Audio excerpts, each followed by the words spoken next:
شامل کرتے ہیں آزاد کشمیر بیورو چیف سید اکمل حمدانی سے۔ ہٹیاں بالا مکتب معلمین قرآن مستقلی تحریک آزاد کشمیر کے بانی،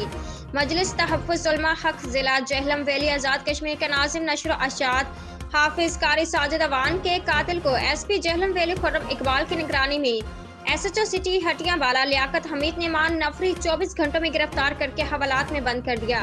علیہ قتل 12 بور رائفل بھی برآمد کر لی گئی۔ عوامی حلقوں کے S P S H O city تھانہ ہٹیاں بالا لیاقت حمید سمیت دیگر عملہ کو مبارکباد اور خراج تحسین۔ تفصیلات کے مطابق حافظ ساجد اوان پیر کی رات نماز تراویح پڑھانے کے بعد جب اپنے بھائی عارف اوان کے ہمراہ گھر کی طرف روانہ ہوئے تو ان کے پڑوسی سرکاری ملازم مبشر اوان ول عبدالجلیل نے انہیں گھر پر چائے پینے کی دعوت دی۔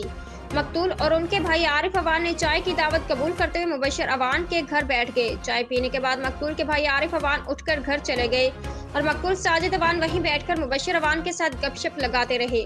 کچھ دیر بعد مقتول ساجد اوان نے مبشر اوان سے اجازت لی اور گھر کی طرف روانہ ہوئے تو طاق میں بیٹھے مظہر اوان ولد عبدالجلیل اوان نے 12 بور رائفل سے انہیں گولی مار کر دوسرا راستہ اختیار کرتے اپنے کمرے میں آ کر لیٹ گیا اور شور پڑنے کے باوجود باہر نہیں آیا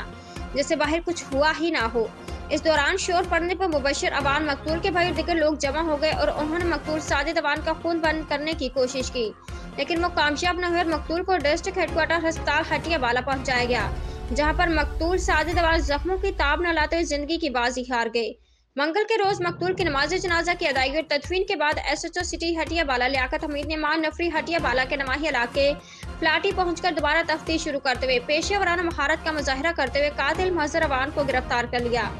ذرائع کے مطابق قاتل نے ابتدائی تفتیش میں مبینہ طور پر مقتول حافظ قاری ساجد اوان پر الزام لگایا کہ وہ مجھ پر جادو ٹونا کرتے تھے، اسی وجہ سے میں نے تنگ آ کر قتل کیا، لیکن جب اس حوالے سے مقامی لوگوں اور مقتول کے ساتھیوں کے ساتھ رابطہ کیا گیا تو ان کا کہنا تھا قاری حافظ ساجد اوان کسی بھی قسم کا تعویذ کا کام نہیں کرتے ہیں، ہمیشہ حق و سچ اور رسول کی بات کرتے تھے جس وجہ سے وہ بعض لوگوں کو پسند نہیں تھے۔